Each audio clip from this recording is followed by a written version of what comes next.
In the heart of an ancient forest, where the oldest trees stood like silent guardians, there lived a phoenix named Ember. His feathers caught fire in the sunlight, gold and crimson, blazing even when he simply rested on a branch. For hundreds of years, he followed the ancient cycle. Every 500 years, he gathered cinnamon bark, sweet myrrh, and the softest feathers from fallen eagles. He built his nest high on the sacred peak. Then he ignited it with a single spark from his own heart and let the flames consume him. From those ashes, he always rose, younger, stronger, wings wider, fire brighter. But this time the cycle broke. As the familiar weariness settled into his bones, Ember began his ritual. He worked quietly under a harvest moon, piling the fragrant branches higher than ever. Unseen in the shadows below, a fox named Slither watched with narrow, jealous eyes. Slither had spent his life scavenging scraps, while the phoenix ruled the sky. "Why should one creature live forever?" he muttered. That night, while Ember slept, Slither slipped close. He sprinkled a handful of blackened, cursed herbs among the nest twigs, herbs that would choke the flames instead of feed them. At first light, Ember spread his wings. He touched the pyre with a single ember from his beak. The nest erupted, but the fire behaved strangely. It burned low and slow, like wetwood refusing to catch. Pain seared through every feather. Ember thrashed, crying out as the poison twisted the rebirth into torture. "This is not how it ends," he gasped, yet the flames weakened further. His vision blurred. His heart slowed. Darkness rushed in, and the great phoenix fell silent among the cooling ashes. The forest held its breath. Birds stopped singing. Rivers seemed to pause. Slither strutted through the undergrowth tail high. "The sky belongs to no one now," he declared to the trembling rabbits and deer. But deep inside the gray mound, something refused to die. In that endless black void, Ember's spirit drifted. Memories flickered past like dying embers. His first clumsy flight as a chick, the storm that once tore his wings, the volcano that nearly buried him forever. Each time, he had risen. Yet this time the poison whispered louder. "You've burned enough. Rest.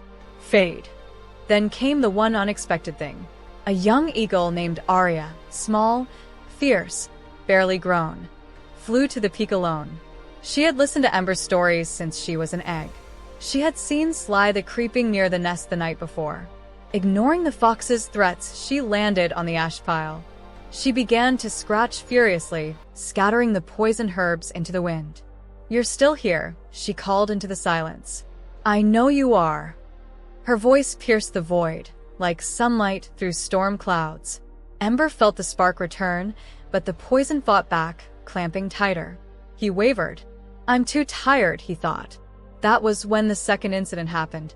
Slither, furious at Arya's interference, lunged from the rocks. Claws out, teeth bared, he aimed for the young eagle. Arya dodged, but the fox was fast. He pinned her wing to the stone. "You'll die with him," Slither snarled. At that exact moment, high overhead, thunder cracked. Lightning stabbed the peak, not once but twice. The bolt struck the ash pile dead center. The remaining cursed herbs exploded in green flame, and the true fire, the pure, ancient fire of the phoenix, finally broke free. The mountain shook.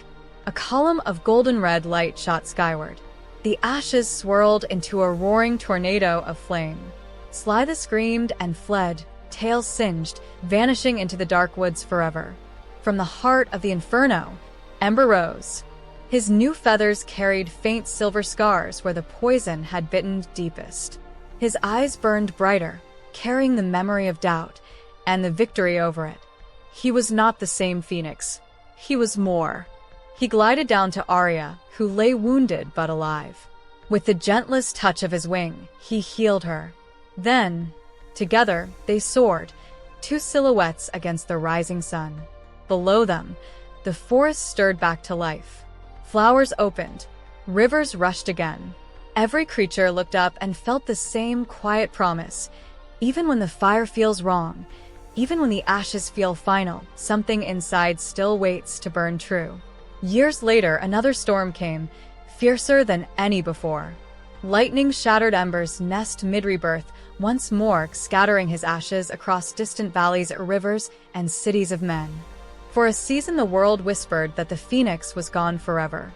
But the embers had already landed in hidden places. A dying tree sprouted green again. A child afraid of the dark found courage. A weary traveler kept walking one more mile.